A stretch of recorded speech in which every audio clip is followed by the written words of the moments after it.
when he led college football in completion percentage and he threw almost 40 touchdowns for over 4,000 yards.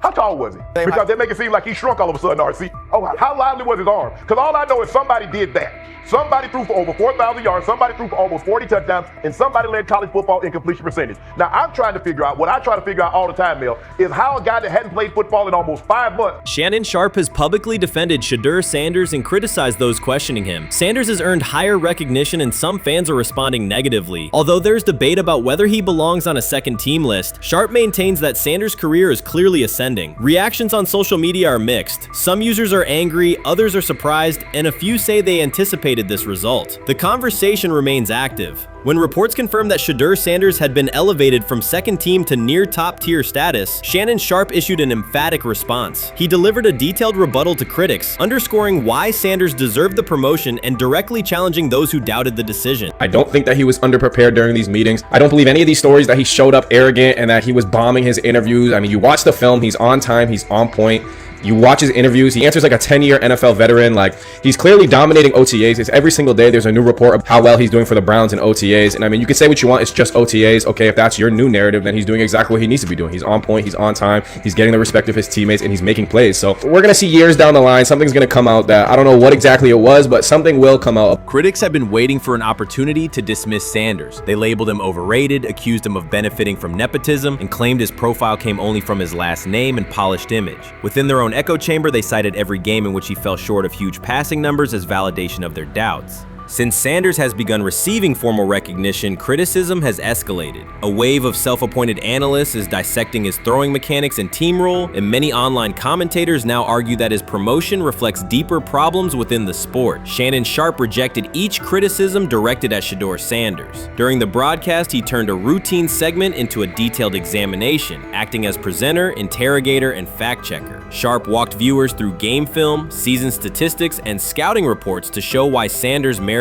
his recent promotion. Whenever a panelist claimed Sanders had not earned the role, Sharpe countered with completion percentages, efficiency ratings under pressure, and documented late-game drives that changed outcomes. He stressed that the backlash was driven less by on-field evidence and more by reluctance to revise earlier opinions. Sharpe argued that critics were upset not because Sanders lacked qualifications, but because his progress contradicted their initial narrative. By the end of the discussion, Sharpe had moved past simple defense and reframed Sanders as a clear example of performance-based advancement, demonstrating that early predictions can be wrong. Never heard of no Dillon Gabriel or Tyler Shock. What the hell is that? So how is Shedeur Sanders going behind them? I'll tell you how. Collusion. 4 different times they passed on him. How the hell does that happen? 4 rounds. It doesn't happen to a quarterback. We've never seen anything like this before. Shedeur Sanders with the watch. Shedeur Sanders with his bravado. Shedeur Sanders with this supposed arrogance or whatever. Shedeur Sanders' advancement did not happen by chance. While detractors questioned his resume online, he continued to prepare, attend every practice, and deliver accurate throws under pressure. The contrast between his output and the complaints directed at him has been stark. Some critics even argued the selection committee was, quote, biased toward performance, as if rewarding strong play were improper. Rumors quickly followed. Certain commentators speculated that a public relations push from the Sanders family must have influenced voters, suggesting everything from coordinated media strategies to alleged favors for coaches. None of these theories addresses the basic point. Sanders earned his promotion through consistent production, poise in the pocket, precise ball placement, and efficient decision-making. Shannon Sharpe highlighted these facts during his response. He noted that Sanders' performance metrics justify the recognition and emphasize that resistance to the move stems more from prior prejudice than from substantive evaluation. For Sharpe, the goal was clear: present the data, challenge unfounded claims, and correct the narrative. The discussion therefore became a broader statement about acknowledging merit and abandoning outdated assumption. Colin Cowherd defend college basketball coaches who have gotten a DUI, come to their defense and say they didn't need to be fired, that they deserve a second chance. But Shedeur Sanders drives 40 miles over the speed limit, gets a one-on-one ticket, and Colin Cowherd comes on his show today and says he's out on Shedeur Sanders. He's seen enough. He can't support him anymore. He can't be in the Shedeur Sanders camp.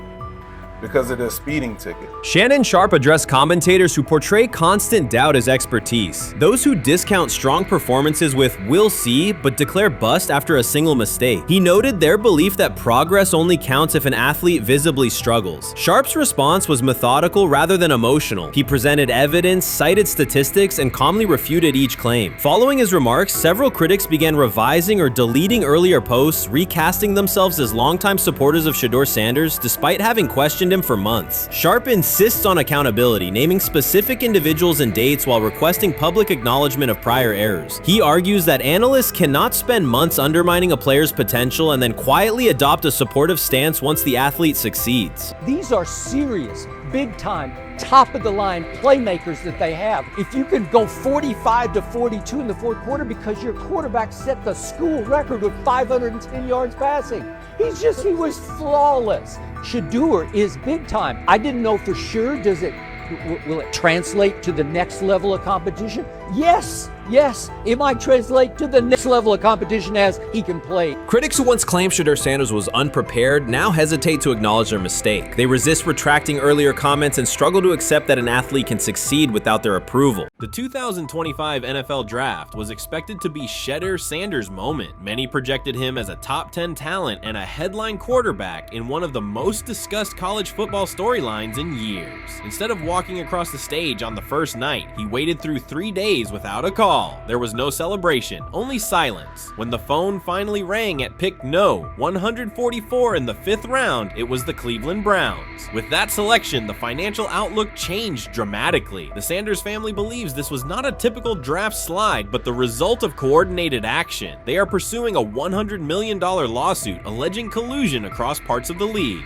In the months before the draft, Sanders was consistently discussed among the top quarterbacks in the class. Television and digital analysts praised his poise, accuracy, leadership, and command. Scouts highlighted a 74.1% completion rate, record-setting stretches at Colorado, and his rise from an HBCU star to a national figure. Consensus expectations placed him in the first round or early second. Draft night unfolded differently. As picks accumulated, there was little indication that his name would be called. The atmosphere at his private gathering shifted from anticipation to doubt. When the Browns selected him late on day 3, projections for his first contract dropped from an estimated range in the mid-$30 million to approximately $4.6 million, with corresponding reductions in likely endorsements and long-term positioning. According to Deion Sanders and others close to the family, this was not about performance, injury, or conduct. They argue it was coordinated. Attorneys were contacted immediately. The allegation is straightforward. Sanders' value was suppressed intentionally. The family's position is that this was a calculated decision within parts of the league, not an isolated set of evaluations. The legal claims focus on communications that, if authenticated, could be significant. Internal emails, text messages, and owner-to-owner conversations. The family's representatives contend that these materials show a deliberate effort to avoid drafting Sanders in early rounds based on perceived image concerns rather than football merit. One message reportedly under review framed the decision in branding terms. Drafting Shedeur would mean inheriting the Prime brand. The complaint asserts that this view led some teams to discourage others from selecting him unless necessary, not for film-based reasons, but to avoid perceived attention and external pressure tied to his family's profile.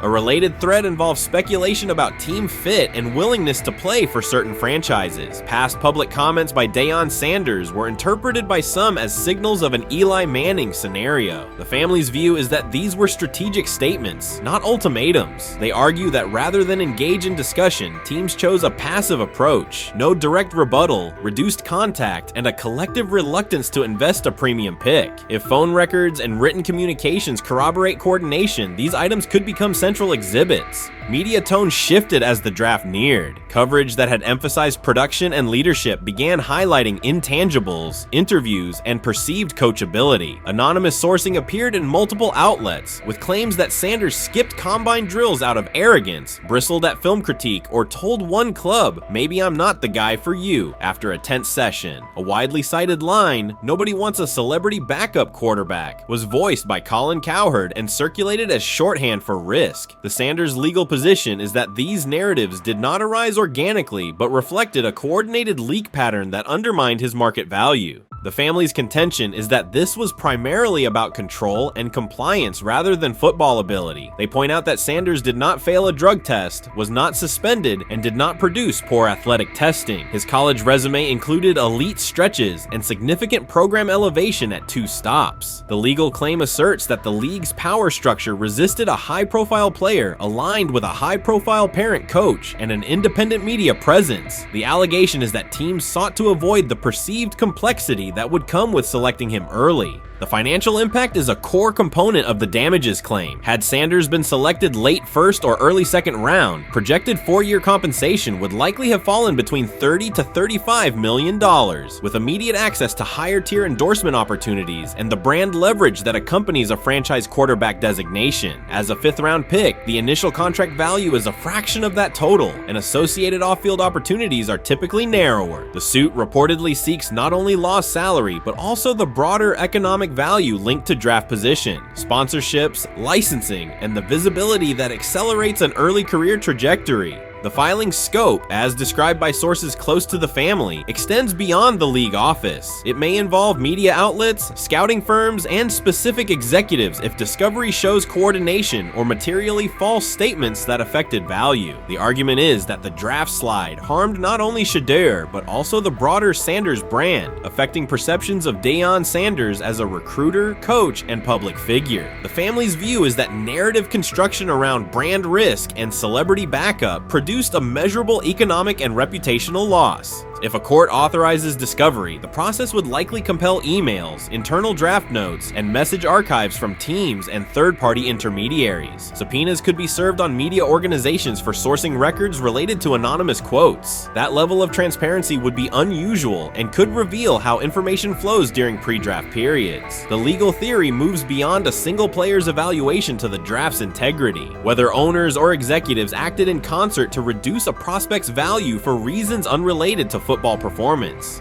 The league has not publicly addressed these specific allegations. Background comments from executives characterize the claims as overreach. The family's camp maintains they have documentation sufficient to proceed. The comparison points referenced by observers include Deflategate, Spygate, and the Colin Kaepernick grievance, not because the facts are the same, but because of the potential scope, policies, practices, and the balance of power between the league and individuals challenging its processes. Another dimension of the dispute involves how the NFL perceives Deion Sanders, Coach Prime, and the autonomy he promotes. He built a large media footprint around his programs at Jackson State and Colorado, elevated his players' profiles, and spoke openly about fit and leverage. The family contends that this visibility, combined with statements about preferred destinations, triggered resistance. The complaint frames the response as a preference for compliance and predictability over independent branding and public negotiation. The suit also addresses the pre-draft decisions that critics point to, skipping the Senior Bowl, declining full workouts at the NFL Scouting Combine, and candid interviews about team fits. The family characterizes these as strategic choices commonly made by top prospects, not evidence of entitlement. Their view is that similar decisions by other players did not produce the same narrative because those players fit more comfortably within league expectations. The risk calculus is clear. Bringing a suit of this magnitude invites professional consequences. The family acknowledges that some within the league may react negatively. Their position is that the principle at stake, transparent and fair valuation, warrants the risk. The message they intend to send is that manufactured narratives and coordinated devaluation should face scrutiny, particularly when they affect earnings, opportunity, and reputation. If the case advances, several outcomes are possible. The court could find insufficient evidence of coordination, limiting the scope to individual judgments protected as opinion. It could also find enough to proceed to broader discovery, which would have implications beyond one player, including potential changes to how teams document evaluations and how media handle anonymous sourcing close to the draft. Agents might push for reforms, including clearer guardrails around leaks and standardized prospect communication records. For now, Sanders is working within the Browns structure. He has avoided public escalation beyond confirming focus on preparation and development. The lawsuit is a separate track managed by counsel. This dual approach, professional routine on the field and legal action off it, reflects the family's strategy. They intend to contest the process they believe harmed him while meeting club expectations day to day.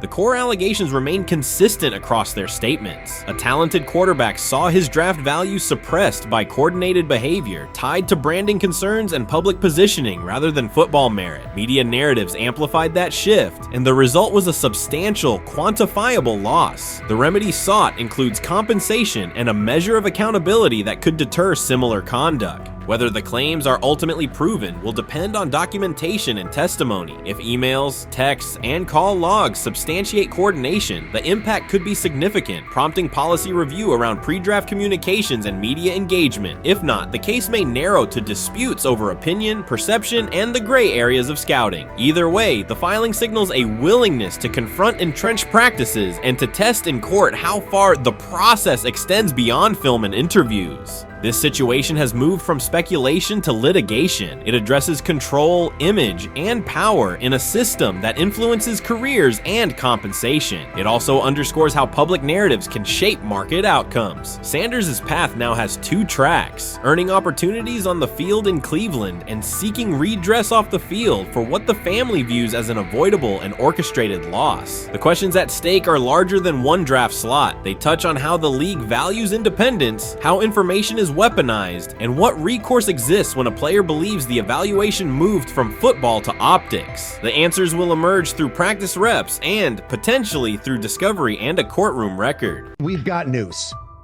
Got news. About my Cleveland Browns. We've got an oblique problem. Obliques are big deals, especially when it's your quarterback. Now, he might be fourth on the depth chart, but he was number one in the preseason game last week, and he did a great job. 138 yards, 2 touchdowns. Shedeur Sanders has an oblique injury. That is not good. I do not like this. I hate this because I want to see more reps for Shedeur Sanders. Shedeur Sanders, a projected breakout this season, has been sidelined unexpectedly. The Browns coaching staff confirmed an oblique injury significant enough to keep him out of all activity. No reps, no drills, no warm-ups. Concerns are rising about how this may affect his momentum and force adjustments to the team's plan. The focus now is his recovery timeline, the impact on his development, and the next steps for the quarterback depth chart. Browns rookie quarterback Shedeur Sanders injured his oblique during practice today, putting his status in doubt for Saturday's preseason game against the Eagles. He's the latest quarterback on Cleveland's roster who has dealt with a health issue, joining fellow rookie Dillon Gabriel and Kenny Pickett. Sanders, who is trying to fight his way up the Browns depth chart, started the preseason opener last week and threw to practice. So how concerning is this for Shedeur as he is trying to, again, make his way up the depth chart, be QB2, potentially QB1 in the future? Dillon Gabriel taking Shedeur Sanders' QB1 spot after Sanders suffers an oblique injury is more than a roster change. It signals the staff is choosing urgency over efficiency. You do not replace a quarterback operating near a 70% completion rate with one coming off a 32% outing unless the decision is driven by desperation or poor evaluation. That is not strategy, it is avoidable loss of production. The impact on accuracy, timing, and drive sustainability is clear, and the difference is apparent to anyone watching. Well, here's what we know. I mean, after practice, Kevin Stefanski, the head coach of the Cleveland Browns, was not available to the media, but I did talk to him on the field as the players were coming off, and he told me that Shedeur Sanders complained of oblique soreness during the warm-ups this morning. Shedeur Sanders' absence isn't just a gap in the lineup, it's a setback for the entire offense. He thrives under pressure and makes throws others won't attempt. When he's healthy, every pass has intent, every drive has rhythm, and opposing defenses know they're in for a long day. Replace him with Dillon Gabriel and the defense senses an opening. Corners press tighter, safeties cheat down, and linebackers blitz more aggressively because they don't expect the same timing, velocity, or accuracy. Yes. I mean, yeah, I'm a fan. I'm not even going to try to hide it. Rich gets You guys are fans. Like, you guys talk about the Cleveland Browns quite a bit. Yeah, it's almost annoying to me. It aggravates people. Like, people don't like the fact that Rich talks a lot about They must love Shedeur. I'm here. But it's like, you know, you have a friend, and that friend's child is following in the family's footsteps. You want them to do well. I don't know why people have such an issue. I know Rich is supposed to be impartial, but it's kind of hard when you have that type of tie to it. But yeah, I'm rooting for Shedeur, man. And Dillon Gabriel's 32% completion rate isn't just poor, it's untenable at this level. A number that low needs no context. It means 2 misses for every completion. Weather, opponent, and play calls are secondary when efficiency is that limited. That output does not sustain drives or keep the full playbook viable, yet he is starting while Shedeur Sanders is sidelined. The contrast is clear. Sanders brings accuracy, timing, and command. Gabriel's recent performance reflects inconsistency and missed opportunities. Choosing Gabriel under these circumstances reduces offensive reliability and invites defensive pressure. It is a decision that sacrifices efficiency and field position. So it'll be interesting to see what happens with Dillon Gabriel, but to the Shedeur Sanders point, it is unfortunate because I thought he was gaining some momentum. I know the practice that they had before they left for Philly, Daniel Oyefusi reported that he actually took the most reps of all of the quarterbacks. And that was the first time that had happened. It was the first time that he had went ahead of Dillon Gabriel, practicing with the twos, etc. So like coming off that stout performance against the Carolina Panthers, he was gaining momentum. If this were a clean evaluation, there would be no debate. Shedeur Sanders is the clear choice. He's accurate, composed, and consistent with a track record of high-level production. Dillon Gabriel remains a question mark, and not the kind that stresses defense. He's the kind that makes coaches consider leaning on the run to limit risk and protect field position. The reality is that injuries create openings for players who haven't earned them. Gabriel has stepped into QB1 while Sanders is out, but that reflects circumstance, not superiority. We don't know the severity of this oblique injury and whether it will even keep him out of Saturday's game against the Eagles. As for moving up the depth chart, I'm the Browns preseason sideline reporter. I was there Friday night when he burst onto the stage and set the NFL world buzzing. And yes, his demeanor was tremendous. His poise was tremendous.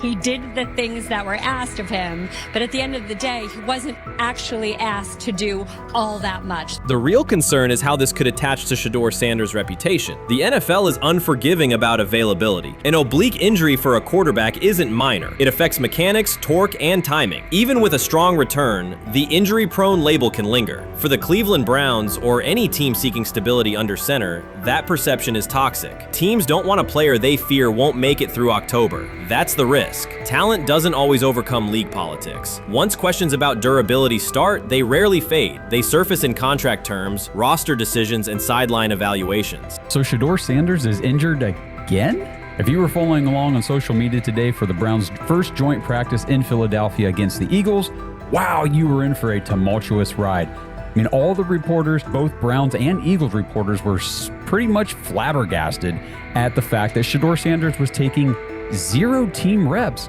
during the day, and even Tyler Huntley was getting team reps instead of Shedeur. And then it came out, obviously, everybody's speculating. There's people calling for Kevin's jobs, and before I go any further, I don't blame anybody, ever. Meanwhile, Dillon Gabriel's number should be sidelining him, not elevating him. A 32% completion rate isn't a dip, it's a warning sign that points to issues with field vision, timing, and receiver cohesion. That's the quarterback taking snaps while Shedeur Sanders is out. Put their work side by side and the gap is obvious. Sanders shows consistent placement, timing, and footwork that reflect high-level execution. Gabriel's recent output introduces variability that shrinks the call sheet and stalls drives. You can't claim the priority is winning while starting a quarterback who isn't reliably delivering routine completions. Fans recognize it, receivers lose confidence and tempo when targets are off, the offensive line's urgency fades when protection doesn't translate into productive throws, team belief in the quarterback is fragile, and once it erodes, a season can come apart quickly. We could be looking at, 3/4 of Snoop and maybe 1/4 of Dillon Gabriel. Not really exciting for the fans. Of course, it would be nice to see what Dillon looks like. Did spend third-round capital on him. If you're Dillon Gabriel and you're a rookie, is not you be want to get healed. You want the reps. You want to take these reps. So what do you do to prepare yourself and get ready? Because, man, when rookies get injured, it's like these reps are so valuable. Yeah, sets them back a lot. We do have some video here. Mike Garafolo had some video of Jalen Hurts kind of helping Shedeur use his cart to get off the field here. Shedeur Sanders changes the entire equation. His presence under center keeps defenses honest, keeps teammates engaged, and expands the coaching staff's options. You can call vertical shots, open the playbook, and control the game's tempo. Dillon Gabriel limits that. With him, the playbook narrows, drives stall, and the defense ends up on the field too long trying to compensate. The Cleveland Browns are not in a position to gamble at quarterback. This is a franchise with a difficult history at the position. With Gabriel, the issues are visible from the stands. A 32% completion rate won't jump to 60% with a few extra reps. If anything, it will decline as defenses present looks they would not risk against Shedeur. And that's the core issue. Shedeur Sanders at 80% is still a better quarterback than Dillon Gabriel at his best. That isn't exaggeration, it's the numbers. If Sanders is a 70% passer when healthy, even a drop to 60% keeps him well ahead of where Gabriel is now. Yet the team is rolling with the quarterback who isn't delivering routine completions. Every week Sanders is out, his hold on QB1 loosens. That's the hard truth. The longer Gabriel stays in the role, the more coaches cite continuity and chemistry to cover what's happening on the field. Every throw and every drive has to be a statement, not just to win, but to erase any notion that Gabriel is a legitimate alternative. In the NFL, QB1 isn't handed back because you used to be the best option. You have to take it. Started off with some positive news for Shedeur, and then it kind of just went left real quick. Shedeur got the news early on that if Dillon Gabriel couldn't go, he would get his second straight start in the Saturday preseason game against the Philadelphia Eagles. And then he went on to injure his oblique. For the fans who don't know exactly what part of the body the oblique is at and what that injury is and how it can impact the quarterback, can you explain to them what is an oblique injury? It's like up in this area, right? Well, you can't see me, but like right up in here, when you go to throw, like obviously that's all that. So the truth is straightforward. The Cleveland Browns, or any team in this situation, aren't going anywhere meaningful with Dillon Gabriel under center. You can frame it as progress and point to selective highlights, but reality will level it out, and by then the season is already slipping. Shedeur Sanders is the difference between a team with a path forward and the team playing out the schedule. He reads coverages, delivers on-time throws, and forces defenses to respect every level of the field. Gabriel turns the offense into guesswork. The NFL is built on results, and the results are clear. Gabriel's 32% completion rate functions as a warning sign. It doesn't need context, a clinic, or a film session to explain. It signals inefficiency that stalls drives and compresses the playbook. Yet he has been handed the role Shedeur established through precision, composure, and production. That decision undercuts the stated goal of winning. With Sanders, the offense retains structure, rhythm, and threat. With Gabriel, it narrows and exposes the defense to longer stretches on the field. Rich Eisen addressed the armchair analysts and online critics head on. Shedeur Sanders just received his opportunity, and the backlash arrived immediately. Eisen responded with a clear, point-by-point case explaining why the criticism misses the mark. If you thought Shedeur's rise was rapid, Eisen's analysis puts it in proper context. Here's what he laid out on air. Already speaking in Cleveland high schools. Weekend after, flying out immediately to get to work. But his character's terrible, right? You know, and listen, oh, he interviewed bad, according to who? The New York Giants? No offense, Bert. The same New York Giants that gave Daniel Jones a huge contract and let Saquon Barkley out the door. That's the intel we're trusting here. That was for him to celebrate. He just made, look, he put in work in college. He had the privilege of being coached by his father, which we all would love and choose. Turned around not one but two programs in college football.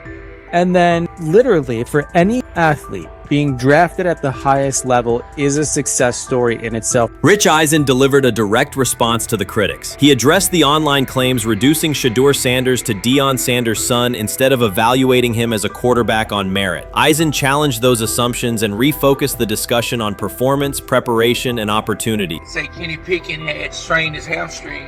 Shedeur, they say his first day in pass, 9 for 9, 2 touchdowns, no interceptions. Really was just hating on this young guy. Within minutes, Rich Eisen delivered a structured breakdown, addressing each claim with evidence and dismantling weak narratives through clear analysis. He replaced speculation with data and kept the focus on what matters: decision-making, accuracy, leadership, preparation, and game management. The reality is simple. Shedeur Sanders was not given this opportunity. He earned it through performance and consistency against real competition. He accepted the role, met the standard, and handled the moment with professionalism and urgency. No shortcuts, no favors, just results and readiness. Eisen's point was direct. Evaluate Shedeur on his work, not assumptions, and acknowledge that he has justified the opportunity on the field. I've done it at 2 locations already, so it's simple. So that's why when people say I'm not, one of the top quarterbacks or the top quarterback, because what are y'all going based off of? Because I did it year after year after year, and you see the progression. So it's like, obviously, it got to be some type of external hate that you have for the family, for the last name, for anything. because I know I proved myself. While many were still debating whether he was NFL ready, Shedeur Sanders stepped onto the practice field and operated like a clear QB1, setting protections, controlling tempo, and executing the plan. The narrative that he is just flash, media attention, or his father's influence does not hold up against his work in installs, progressions, and situational drills. What he showed was composure, efficiency, and command of the offense. He processed quickly, protected the football, and delivered on-time throws, demonstrating preparation and control. I'm a firm believer. If I wanted Shedeur Sanders at 2, at worst at 33, of course I already think that he's better than other quarterbacks. Because that's the type of talent, that's where I would have picked him at. And if he was at 2 or 33, and he still had the same exact skill set, we would be talking about him starting and playing. Right. Well, there'd only be 3 quarterbacks. It'd be 3 quarterbacks, not 4. 4, yeah. But since he moved to the 5th round, that's cool. They might have to go along with it. But to me, I think if you ask who got the best tools, I'm going with Shedeur Sanders. From the first day of camp, he was not there to get by. He arrived to lead. There was no hesitation in installs, no lapses in fundamentals, just precise timing, clean footwork, and consistent velocity to every level of the field. He managed protections, controlled cadence, and delivered in situational work, showing command rather than learning on the fly. The approach was efficient and disciplined, with attention to detail and progressions and ball placement that reflected preparation, not improvisation. At the same time, Rich Eisen addressed the narrative directly and backed it with evidence. He laid out clips, context, and performance markers to cut through speculation. Eisen emphasized that Shedeur Sanders did not step into this moment because of publicity. He built toward it through sustained work, resilience, and results. The background, media readiness, high football IQ, and a professional approach was developed over years, not days, and it translated to immediate operational control of the offense. The resistance came from familiar places. Some in the traditional guard still frame mobile quarterbacks as limited and expected the nepotism label to define him. That view did not hold up against what was on the field. Composure under pressure, secure decision-making, accurate throws into tight windows, and consistent execution in red zone and 2-minute sequences. Eisen's point was clear. Evaluate Shedeur Sanders on performance and readiness. The evidence shows he earned the opportunity and is meeting the standard with accountability and consistency. Yeah, teams didn't draft him because they didn't think he was first-round talent. And the quote we played and that's on the screen, I think is flatly wrong. We all know this shouldn't have happened. Yes, it should have. It should have happened because this wasn't. Now, again, teams can be wrong. The league as a whole can be wrong. Hell, the Baltimore Ravens drafted a 25-year-old tight end before they drafted Lamar Jackson in the same draft. The die is not cast on who Shedeur Sanders. He stated it plainly. This is not a celebrity appearance. This is a quarterback with pocket presence, leadership, and decision-making that stands on its own. You either show it or you settle into a backup role. Shedeur Sanders is not auditioning. He is establishing himself as the starter. When the opportunity arrived, whether through injury, trade, or depth chart changes, Shedeur was prepared and delivered. He did not hesitate. He executed the offense and finished drives. As others tried to catch up to what they were seeing, Rich Eisen reinforced the same message he has been repeating. Evaluate the work. Camp reports have been consistently positive, but the important shift is how the performance is being received. Casual attendees who came to observe left talking about Shedeur's command and poise. Detailed observers focused on his pre-snap reads, protection checks, and audibles, highlighting the mechanics, timing, and ball placement that support efficient, controlled play. He lied to us all when he said that this was going to be an open competition, a 4-man open competition when it comes to the QB situation up there in Cleveland, in which, from the looks of it, all we've seen it be was a 3-man race. The only people that has been getting reps in with the first team or with the veterans are Joe Flacco, Kenny Pickett, and Dillon Gabriel. We've never seen my boy Shedeur Sanders get a chance to get in. Even with him doing the things that he has been doing up there, he has yet to get in with the. Shedeur Sanders was caught off guard by Coach Kevin Stefanski's recent remarks, which have sparked talk of bringing in another starting quarterback. Commentators are debating whether Stefanski's comments reflect eroding confidence in Sanders or a brief lapse in judgment, but the rookie now faces intensified scrutiny over his role. The Browns, we got an analyst that says that Shedeur Sanders should have some kind of a ban, banishment of some kind. Come again? Say what? For what? And we've got, this would be more troubling. If I'm a Browns fan, and this is where we're going to start, potential dissension in the ranks of the front office and the coach. And over what? quarterback. When a program's headline quarterback suddenly becomes the subject of sideline murmurs and quiet searches for replacements, the situation is unmistakable. It's a breach of trust. Shedeur Sanders, the passer who put Colorado back in national conversations with his production and profile, has just received a clear message that his job security is in question. Coach Kevin, the assistant previously considered to be in Sanders' corner, made remarks that ignited speculation about changing quarterbacks. Fans, analysts, and even Deion Sanders are now reassessing the team's unity and its true plan for the position. The comment was no accident. It was a deliberate signal that the staff may soon elevate a backup. For perspective, Shedeur Sanders did not step into ideal conditions last season. He was sacked so often that Colorado could have dedicated a locker to every opposing edge rusher who reached him. Could I possibly go to bat for Kevin Stefanski as a great head coach? No, I couldn't.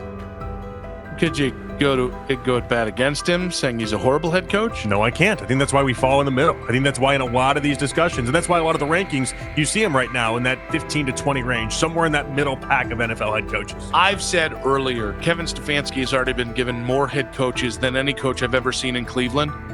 Starting with the decision to move on from Baker and him clearly still having another level to get to in Tampa. Last season, Shedeur Sanders often had to operate behind an offensive line that provided minimal protection, yet he still delivered precise throws and critical drives. At times, he seemed to be carrying a struggling roster almost on his own. Despite the constant pressure, he never complained, never threatened to transfer, and never acted entitled. He remained with Colorado because he trusted the program, trusted his father, and believed in the team's larger mission. That loyalty is why Coach Kevin Stefanski's recent statement that the quarterback competition is wide open struck so sharply. The remark implies that Sanders' starting role is insecure, as though the player who absorbed countless hits while holding the offense together is simply another name competing with walk-ons and first-year athletes who are still learning the cadence. This goes beyond ordinary coach language about fostering competition. It introduces genuine uncertainty about the staff's confidence in Sanders and invites speculation that Colorado is actively assessing outside options through the transfer portal. By characterizing the position as vacant, Stefanski has planted seeds of doubt that could quickly evolve into rumors and undermine the stability of the locker room.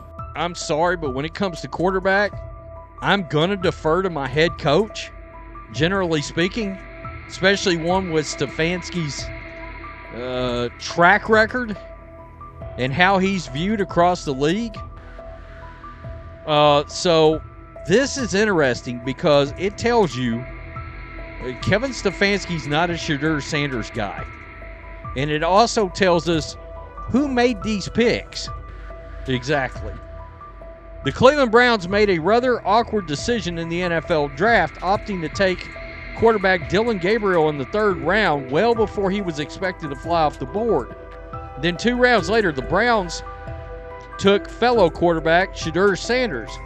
So what exactly is going on? Discussion has begun about whether Colorado is actively evaluating another quarterback and preparing for life after Shedeur Sanders.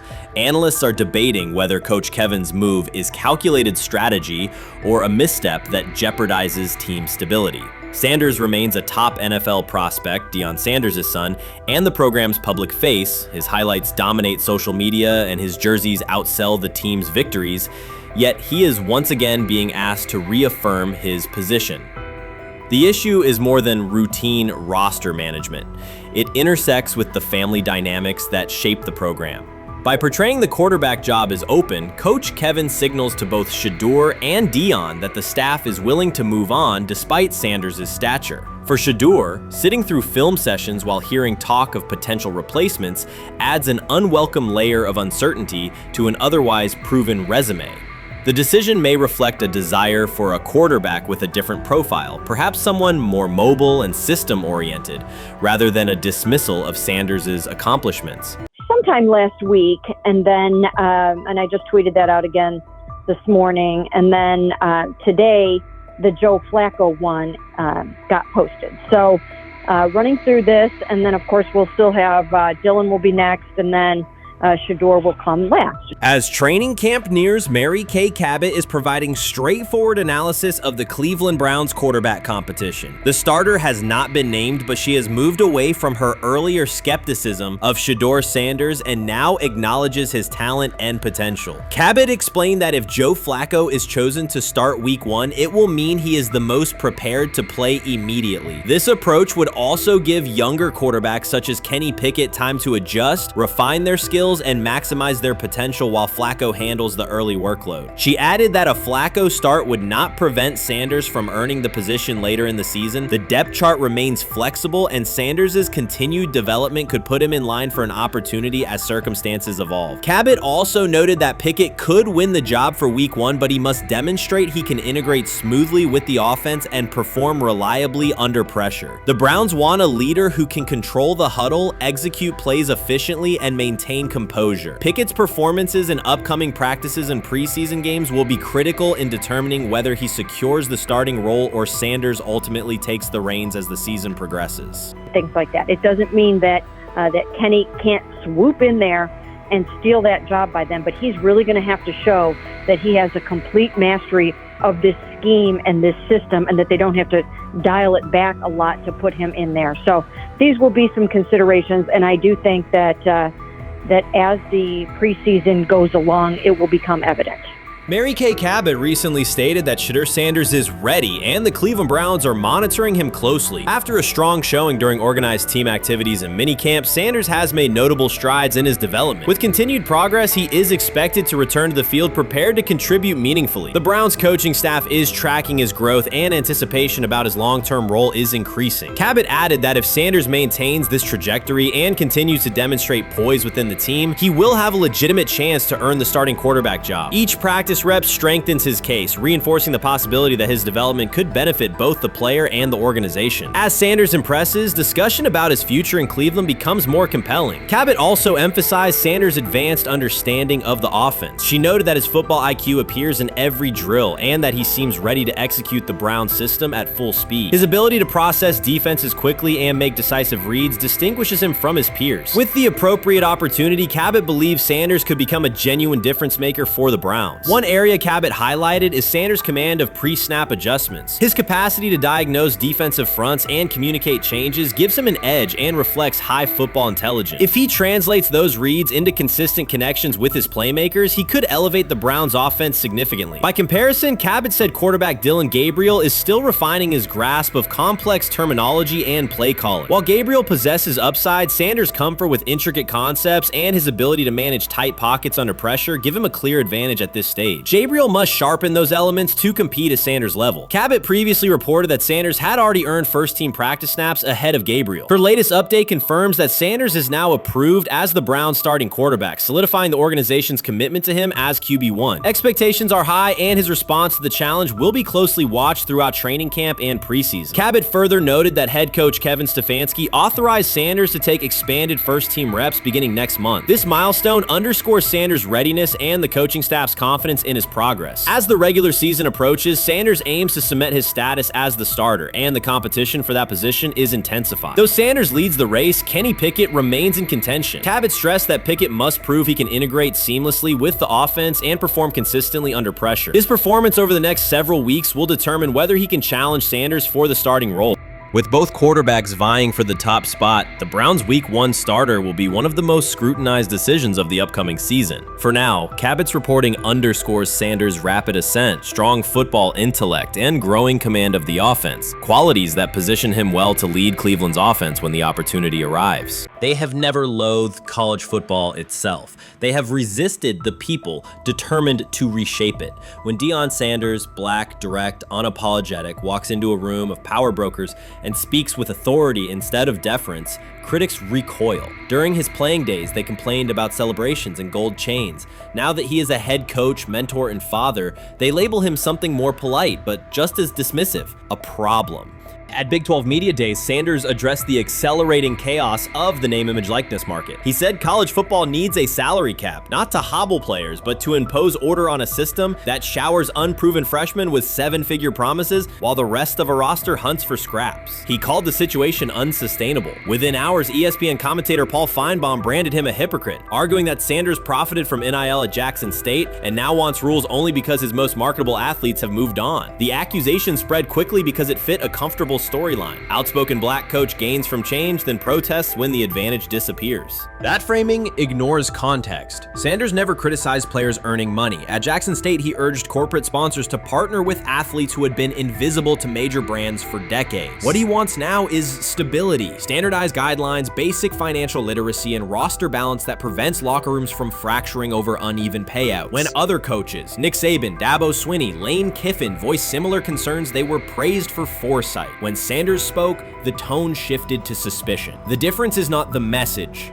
it is the messenger. Feinbaum's response followed a familiar script. When black leaders question the structure of the sport, their motives are interrogated, their credibility attacked, and their competence doubted. He did not level the same charge at Jimbo Fisher when Fisher complained that NIL disturbed recruiting. He stayed silent when Kiffin lamented the transfer portal. But Sanders, who raised enrollment and television ratings at Jackson State, brought unprecedented attention to Colorado in one season and consistently mentors players beyond football, was called opportunistic. Feinbaum dismissed the cultural impact Sanders created, the exposure for historically black colleges, the draft picks developed, the infrastructure improved, reducing his work to a marketing stunt dependent on star sons Shedeur and Shiloh or two-way standout Travis Hunter. Sanders did not retaliate. He returned to practice, media obligations, and recruiting. His confidence is rooted in faith and in the responsibility he feels toward young athletes whose lives will extend decades beyond their highlight clips. When he asks for NIL boundaries, he is thinking about freshmen handed large sums without guidance, families unprepared for sudden wealth, and programs that abandon kids once production stalls. He has watched that cycle from the inside.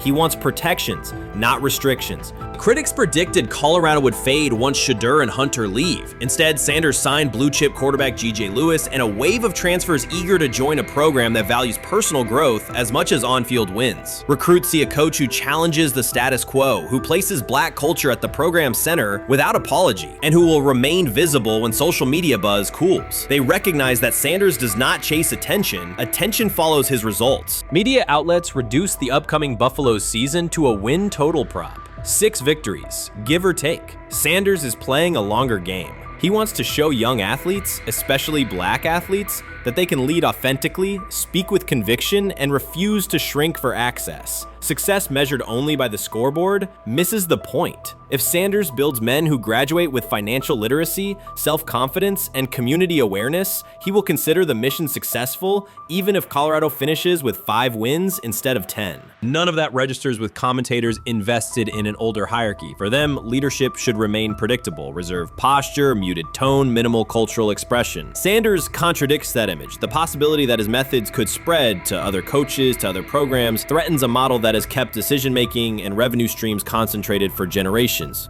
So the debate is not about hypocrisy or payroll ceilings. It is about control of the narrative and who is deemed qualified to write it. Sanders refuses to surrender that authority. He knows order is necessary. He also knows whose voices have been ignored whenever real reform is discussed. By speaking plainly, he forces television panels, athletic directors, and conference commissioners to confront issues they would rather defer: financial education, equitable resource distribution, and consistent national standards. Whether Colorado exceeds betting lines this fall will not change the trajectory Sanders has already set. He made Boulder relevant, energized recruiting beyond traditional power corridors, and broadened college football's cultural reach. That influence will persist long after social media debates cool. If his call for NIL structure eventually becomes policy, as the NCAA and Congress now contemplate, Feinbaum's soundbite will fade, while Sanders' imprint endures. In the end, accusations of hypocrisy say more about the accuser than the coach. Sanders has remained consistent: empower athletes, hold adults accountable, and inject stability before unchecked money corrodes the locker room. The people who stand to lose clout in that environment prefer the chaos they can manipulate. Sanders prefers a system that nurtures the players who make the sport worth watching. His advocacy is rooted in experience, not self-interest, and his critics will have to decide whether to engage with that reality or keep shouting from the sidelines.